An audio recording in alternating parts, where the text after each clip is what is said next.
د لغمان والي په لاسونو د دې ولایت په پوهنتون کې د 3500 نیالګیو کینولو لړۍ پیل شوه.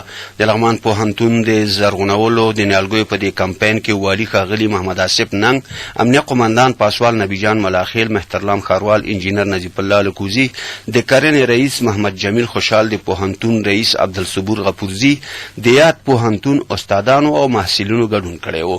د مهترلام ښاروال وایي دوی 3500 مثمر او غیر مثمر نیالګي د لغمان پوهنتون د زرغونولو لپاره مرسته وکړه. د لغمان والي ښاغلي محمد آصف ننګ د مهترلام ښاروالۍ څخه د مننې ترڅنګ له ځوانانو او د پوهنتون له مسؤلینو وغوښتل چې د نیالګیو په ساتنه او روزنه کې زیاته پاملرنه وکړي.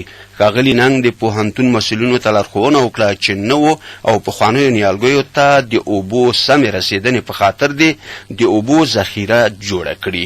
نوموړي زیاته کړه ځوانان دې له مسؤلو چارواکو سره په ګډه د دې ولایت لا زرغونولو ته کار وکړي. دا چې اوس یو محصل یو ونه کېږي د پوهنتون په نوم باندې، ځکه دا محصل وایي زه به د دې ونې پوښتنه ډېره کوم ځکه اوس ما یخې ده، قمندان صاحب به د خپلې ونې کوي. دا عزیزانو ټول صدقات دي. د یادولو وړ ده چې لغمان کې د نیالګیو کینولو کمپاین له تیرو 25 ورځو راهیسې پیل شوی چې تر اوسه شاوخوا 100,000 مثمر او غیر مثمر نیالګي کینول شوي چې دا لړۍ لا هم دوام لري.